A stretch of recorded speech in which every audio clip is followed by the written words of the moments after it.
You're listening to Crazy Shit in Real Estate. You'll be amazed at all these wild but true situations that others have found themselves in. Because on this show, you'll hear uncensored, unbelievable stories from the world of real estate. I'm Leigh Brown. Let's dive right in. I'm Leigh Brown. This is Crazy Shit in Real Estate. Today I've got Mindy DeLano with me. She is a local realtor and she's got some wonderful insights for you. You're going to love the conversation. And I'll see you on the other side. Can you hear me okay? I can. Can you hear me all right? Absolutely. Your sound is good with those headphones in. It's amazing. Thank you. Well, basically, you're just down the road. So good morning. Yes. Holiday sunshine today. Well, I'm just in Huntersville, so. I know, but I'm in Concord, so you're just down 73. Yep. All right. Well, thank you for coming on the show. Thank you. So why don't you tell my listeners who Mindy is? Of course, we just admitted that you're just on the other side of where I am, and tell them how long you've been in real estate. Give them a little bit of a snapshot.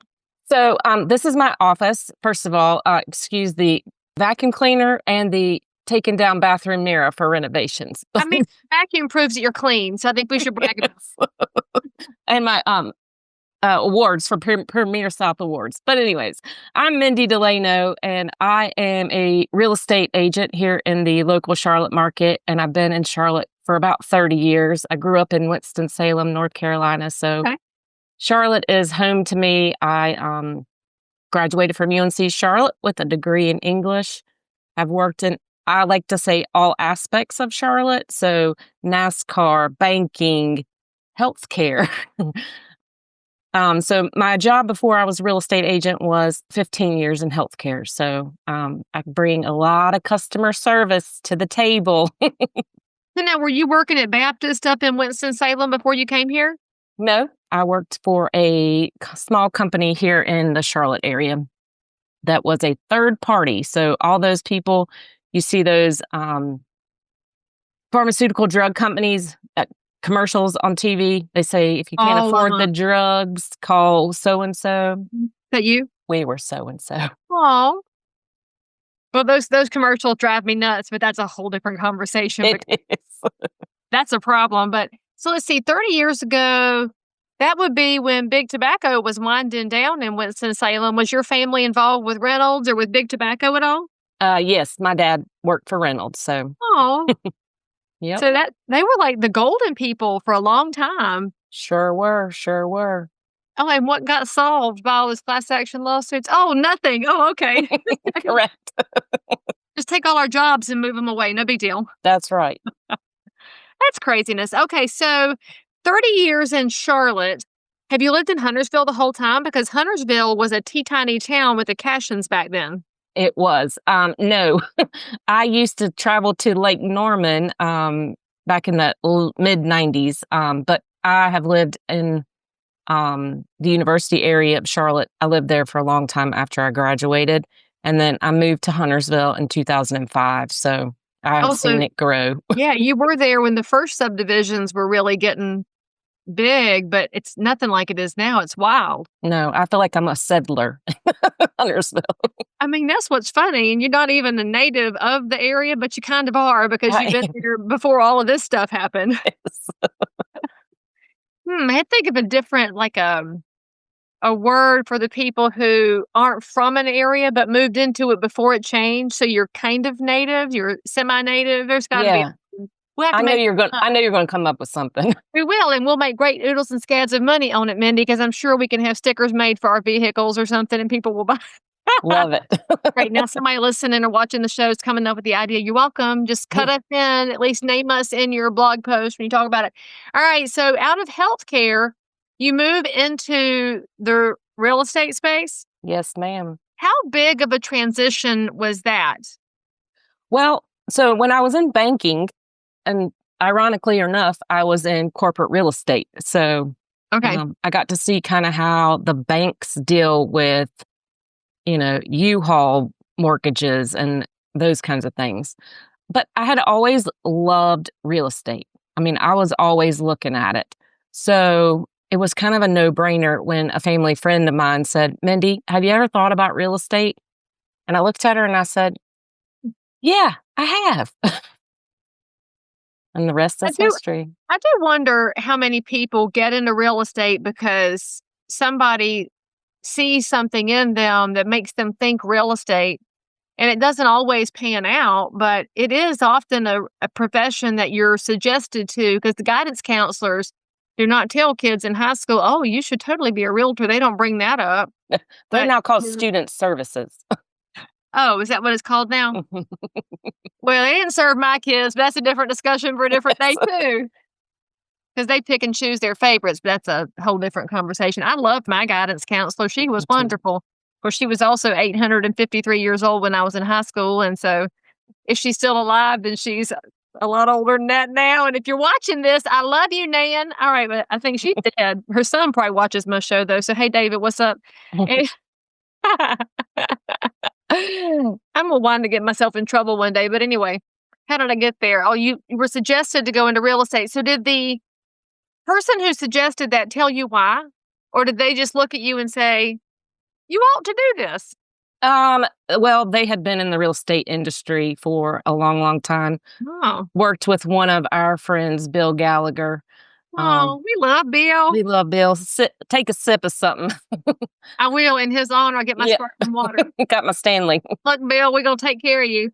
Yep. So, she had worked for Bill when he was starting his real estate school, that journey. And so she just I think she kind of had a knack for it. Spotting talent. Mm-hmm. Oh, I love that. Yeah. All right. So did you take your license class from Bill Gallagher or from one of his people at Superior? I did take it at Superior. Yes. I mean, there's a reason his people pass the test. He knows how to get people started, but then he also tells you once you get the license, you got to learn how to do this. There's two different things. It is way two different things. So and that math, you don't need it.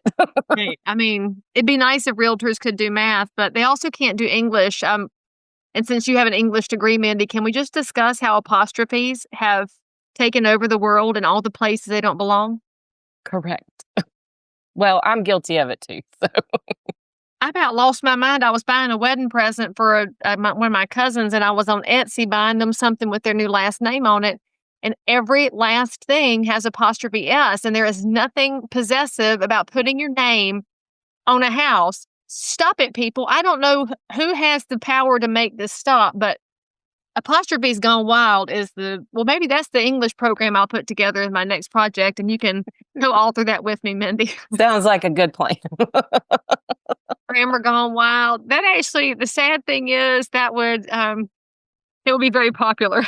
I know it would be. The state of our world is diminishing, and here I am making it worse. Okay, so anyway, we can't do math. We most of the time can't do very much with English and grammar, but you have to learn how to do the business once you get your license. So did you land on a team? Did somebody take you under their wing? How did you find a way in that allowed you to succeed? So I was fortunate to have my friend who gently nudged me in the way to real estate. She nudged me back to a broker in charge who had been in the business a long time. And that was where I needed to go at the time. And he held my hand and guided me right through it as a good broker in charge should do. All right. So how did you pick him then? Because she recommended him, but I presume you interviewed others, or you just landed there because you trust her that much? No, I interviewed others, but he also had a Winston-Salem connection. So I felt like it was kind of at home there a little bit.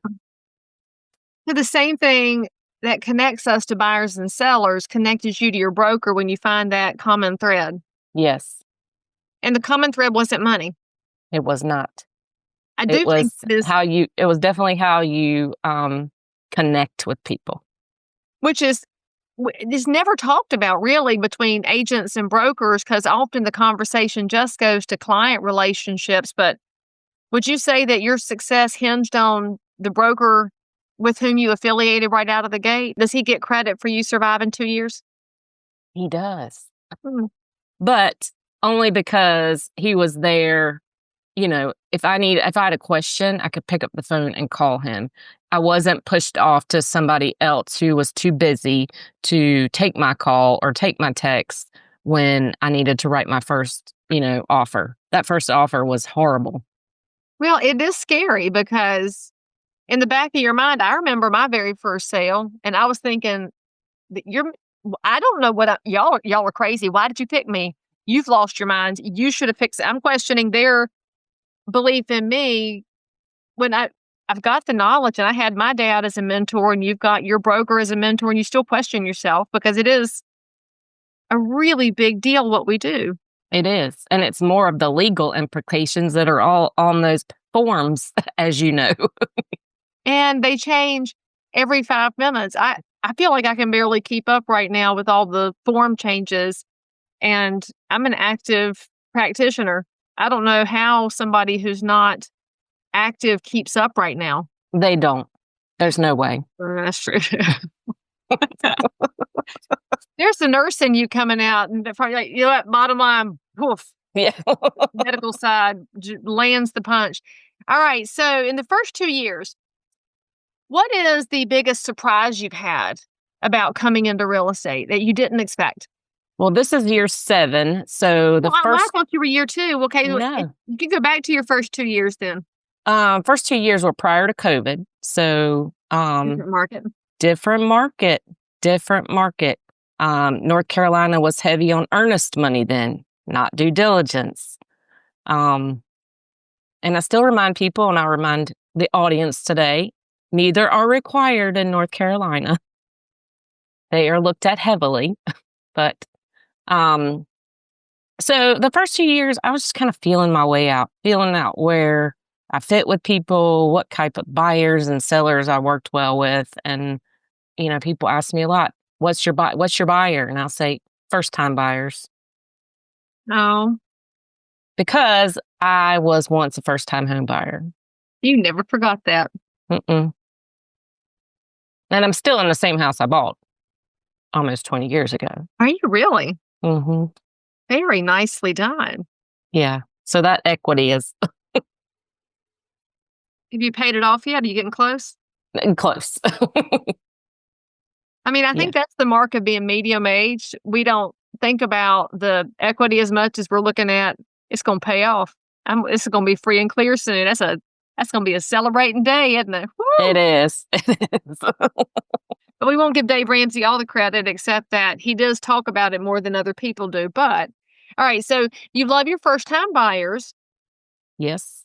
And I love I have a minor in geriatrics. So I love old people. So you like first timers and last timers? First timers, middle time. I don't discriminate, Leigh. I just did a fair housing workshop yesterday. Well, good. But, fair housing does get people nervous about specializing. And you absolutely can specialize in a demographic group because there's an understanding of generational differences. And it doesn't mean you're excluding the others, but not everybody is good with old people. No. Because you have to have a lot of patience. And I think you have to have a high level of empathy too, because somebody leaving a house they've lived in for 40 years is an emotional upheaval. It's wild.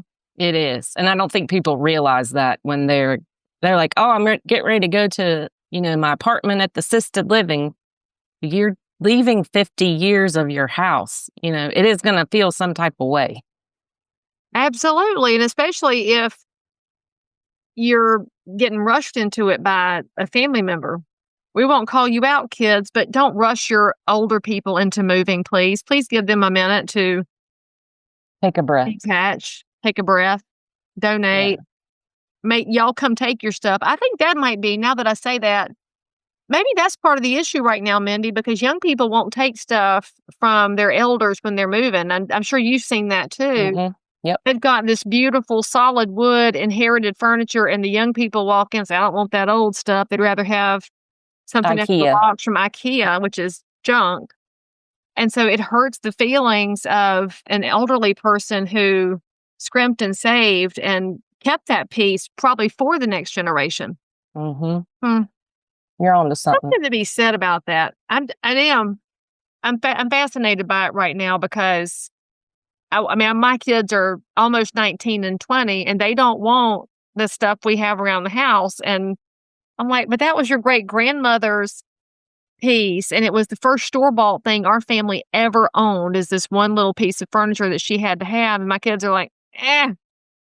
And I just want to cry. Of course, they might age into having appreciation, but yeah, I think I kind of had to age back. I had it, and then I went through some 20s and 30s, and in my 40s, I came back around to it, and I was like, there's something about an antique.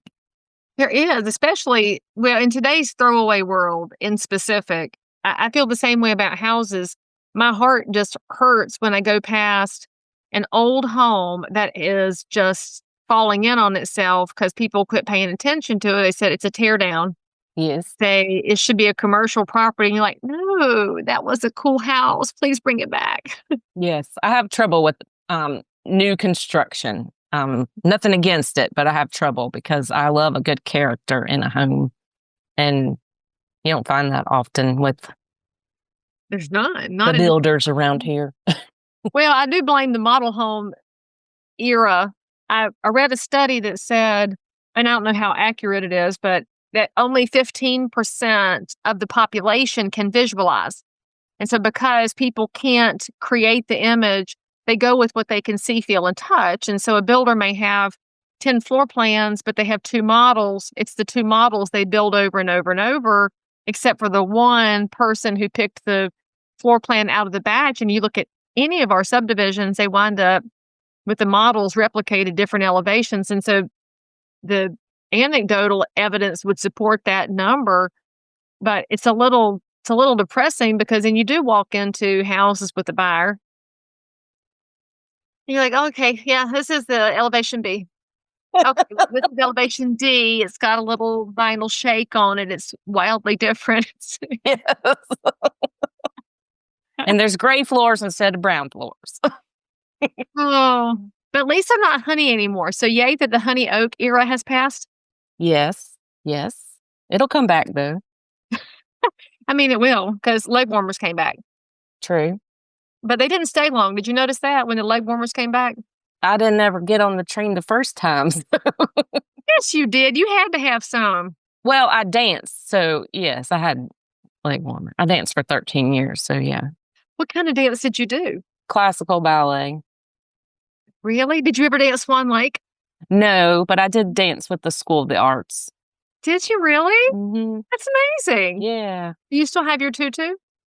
No, but I have my point shoes. You have your point shoes? Are they beaten down into a pulp? They're into like something. Your toes were? Those are my tap shoes. Can you still tap? I can. Are you going to do a real estate marketing event where we can see you tap dance? This could be the best client event ever. All of Mindy's past clients are invited to a tap dancing spectacular. Well, Al Roker just did one with a woman that was 102 today on the Today Show. Well, then you have time to get your act back together because you're a long way from 102. Actually, if you're one of Mindy's past clients watching this episode, I need you to put it in the comments if you think she ought to put on a dance extravaganza for the past client group, because I think that would be fantastic. It would be the best word of mouth ever. And you could partner with a local dance school, and the little ones could come show their chops too. And then the parents would say, Mindy needs to be our realtor. There we go. I'm on to something here, Mindy. I'm on to something. Let me write these ideas. I mean, right? I mean, honestly, real estate is just about people knowing that you exist. That's and right. Knowing that they like you. So back to that thing you mentioned a little bit ago, that connective fiber. What happens when they find out that you were a 13-year classically trained dancer? They probably say, oh, I wish I was. Well, that's why she walks like a duck. Well, if it walks like a duck and talks like a duck, is. you can sell a house. That's right. You can sell a house. But I'm fine. So if you're in real estate and you're listening to this podcast or watching it and thinking, man, I need some more Leigh Brown answers in my life. Well, guess what, friends? I have a new program that is launching right now called Answers.Realestate, where I will give you every bit of insight I have to help you grow your real estate business help you better respond to consumers to provide a more excellent real estate experience so that the next time you land on crazy shit in real estate, you'll have a better solution to whatever you ran into. Answers.real estate. There are monthly plans available. You will love it. Get your coaching. Sign up with me today. Okay, so 7 years in real estate, 7 is a very big number biblically. That's the number of completion in so many ways. It means you have come full circle. Do you feel like you, at 7 years, have a good, solid foundational footing in real estate? Absolutely. I mean, it's a hard question to answer because something's going to change tomorrow. Something will change in 5 minutes. But yes, I definitely think I have my bearings with me now. And I just sold a house in Lexington, North Carolina. Oh, yeah? In January. So I try to stay around the Charlotte market. But if somebody needs me in Lexington, let's go. Let's talk about barbecue. Let's figure it out. You're just looking for a reason to eat when you go sell property. Okay, fair. Well, there's no good barbecue in Charlotte, so. The R&R is pretty good in Concord, and the smoke pit's very good in Concord. Yes, but still not my Lexington barbecue. Well, it ain't that nasty mustard stuff from South Carolina, so at least we have the right kind of barbecue, even if we disagree on which one's better. Have you been to Gary's in China Grove? I don't think so. Okay, go to Gary's, and then let's see if Lexington is still your number one. I do like RO's in Gastonia. I haven't been there. Oh, that's good. It's Get you a cherry sundrop with the shaved ice. Well, that's the way to go. I mean, I get the cherry lemon sundrop at the Whataburger across my parking lot. It's an advantage here at my office. So. I forgot you were that close. Anyway, 7 years in real estate. You've seen and heard and experienced things that you still can't believe somebody did, said, or behaved. Can't wait to hear the story you have to tell from anywhere in the beautiful 7 years of your real estate existence. What story did you bring us today? Oh, I brought you a good one. This is a lesson on why we now have buyer agency agreements.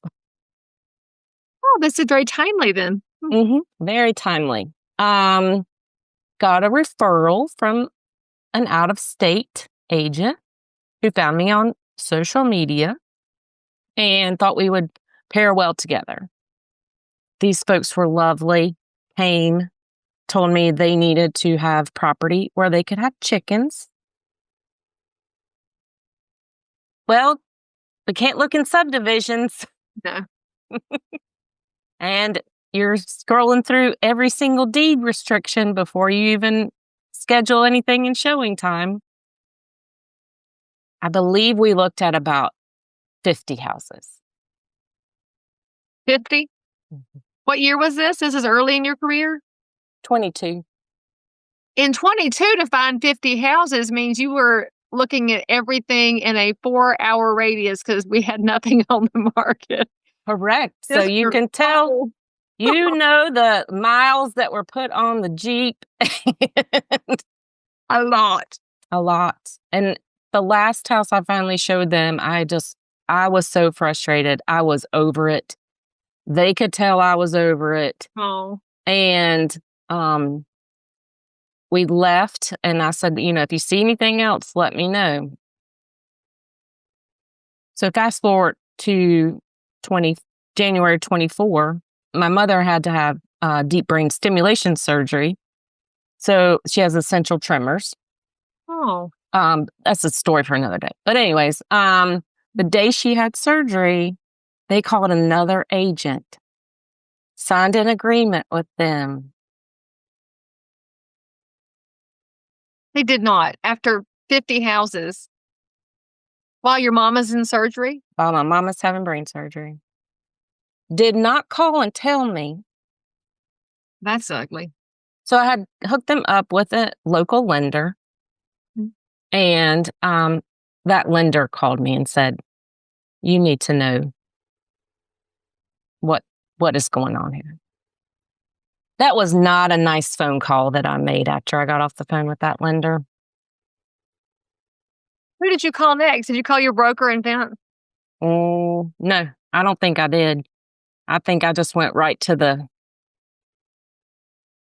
you know, but it was a lesson. And, at that time you could show houses without having to have that buyer's agency agreement. Well, what did they say, Mindy? What was their excuse? They didn't. That I couldn't find them a house that fit their needs.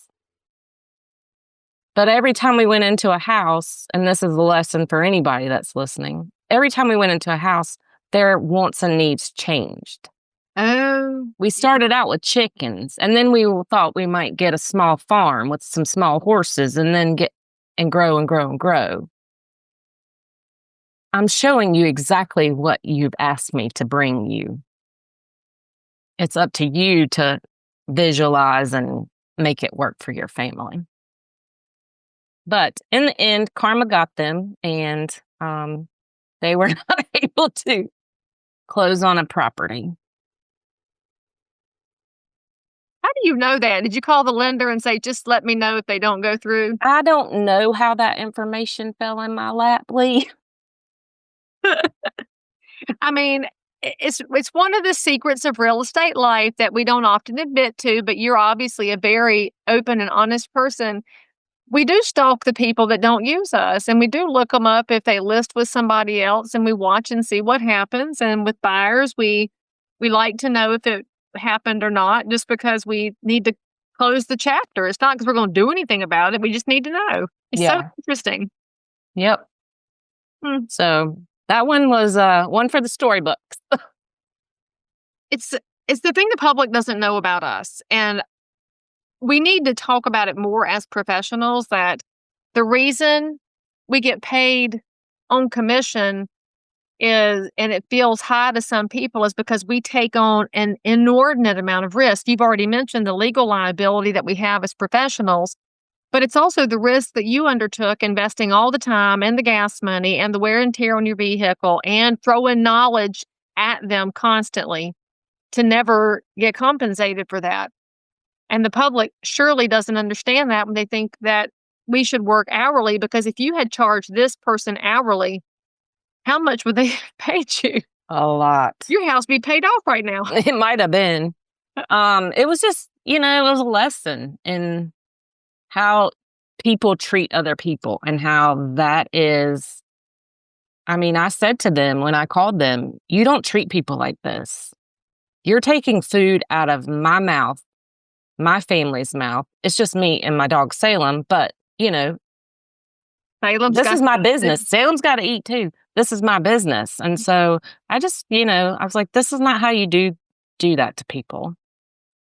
So you changed your business practice after those people and started getting your buyers to understand and sign the agency agreement before you went down that road pretty deeply like that? Yes. So it was right before NAR brought in that lovely settlement. And I was going to do my rule in my head had changed, and I was going to do one showing, and then you sign the agreement, and then NAR made it easier for me. And so what has the reaction of the consumer been? Because one thing we've not heard a whole lot about is what buyers are saying about that consultation period. Now, of course, some agents have been doing consultations for years and years, including me, because my daddy trained me that way a long time ago, but It was not common industry practice. And so as you shifted your business model and then NAR comes in and basically affirms your practice, how did buyers react to saying, hey, if you want to work with Mindy, we have to discuss all this stuff up front? They have all but one, and they were from out of state, but they signed it eventually. But all but one put up a fight. And I say this to my clients every time we meet. This is the most inappropriate conversation that I have to have. I hate it. There's no other profession where you walk right into the house and say, hello, I'm Mindy. By the way, this is how much money I'm going to make. Before you know anything about me and before I prove my worth, you got to agree to pay me, yeah? Yeah. It is the most backwards policy on how to do things. But, I'm here. I'm going to make it work. And we're going to see probably more rule changes now that there's some new appointments in the administration. The new associate at the DOJ is not a fan of real estate. And so we'll find out what else happens next. But you know what? If there's anything we know in real estate, it's that we never know what's going to happen next. So we may as well just go take the next class, learn something, and move on. As Bill says, we keep hauling and hoping, pitching and praying. Hauling and hoping. That's what I did with those chicken folks.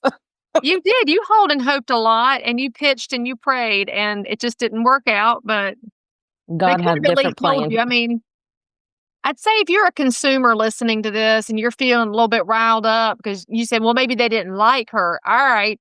If that's the angle, they could have picked up the telephone and said, hey, Mindy, we're done here. We don't have a good fit. I'm just not that into you. And they could have moved on in an adult fashion instead of just vanishing on the day your mom is having brain surgery. Right. Poor behavior. But, we've all fallen into the trap of breaking up by text, I guess. Their mama didn't teach them any manners. No, they weren't from around here. They weren't. All right. So, Mindy, if anybody wants to reach out to you to find out more about the Huntersville area, more about the Lake Norman area, Charlotte in general, they'd love your attitude and want to find you. What's the best way for them to reach you? Well, they can find me at homewithmindy.com. You can find me on Instagram, Home with Mindy. You can find me on Facebook. You can Google my name, Mindy DeLano. I like to educate people on how to pronounce the last name. It's DeLano. DeLano. Not Delano, not Delaho, not... Well, I've gotten it all. We would never call you a hoe. Could maybe in the past, but anyway, that's just another story. Too old for that now. Too old for that. And then you can find me on my website, homewithmindy.com. I'm glad you leaned on the pronunciation of your last name because one of my favorite follows on Twitter is DeLano Squires. He is a thought leader and he's brilliant. But when I see your name, I think DeLano because I think of DeLano Squires, but now I know it's DeLano and it's DeLano. Lane, not ho. Not ho. Or DeLand. I've gotten that before. DeLand. Oh, well, DeLand is fine. If they want to buy DeLand, they can call you. If they want to buy the house, they can call you. I mean, that should be your next Instagram reel, Mindy. If you don't, I'll be disappointed. Okay. I'll tag you in. I mean, my name is DeLano, but if you want to buy the land, call me. If you want to buy the house, call me. It'll be cute as a button. At least you and I are laughing. Maybe somebody else will too. That's right. Well, I do have to give you some credit for my social media presence because if I hadn't watched you and learned from you and taken your market in a minute and made it my own, I would not be sitting here today in front of you. So thank you. Well, I'm delighted that it's been helpful to your business because we don't always have to create everything from scratch. And the beauty of social media is it's a pretty big world. There's enough room for all of us in it. Yeah. You built my confidence up. Yeah, well, you already had it. You just had to be reminded maybe a little bit. Well, if people can get on TikTok in the outfits they're on, I can get on TikTok. I mean, at least you and I are smart enough not to wear those outfits on the TikTok because we were raised better than that. Yeah. Mindy, thank you so much for your time and for coming on the show. It's an honor to have you here, and I just love chatting with you. Thank you so much. Have a great day, Leigh. All right, y'all, say something nice about Mindy in the comments, and seriously, vote for her to have a dance-off client event. It'll be a rock-solid thing, I can already tell. Hit the bell to subscribe and come back and see us next time. By the way, friends, don't miss my brand new coaching program at answers.realestate, where you can have access to Leigh Brown, submit your questions, have them answered, meet like-minded professionals, have an entire library to help you build your business no matter what happens in the market. Get signed up today. I promise you'll be glad you did. As always, I'm so super thrilled that you joined in for more crazy shit. And if you're a realtor, investor, inspector, lender, or just a regular human being who happens to have an unbelievable story that you need to tell the world about, or frankly, you just need to one-up the story you just heard, then make sure to DM me on Instagram at Leigh Thomas Brown, or tweet me at Leigh Brown, or frankly, any social network where you hang out. I'm there. And if you had some fun then you totally want to subscribe so you don't miss out on any future episodes.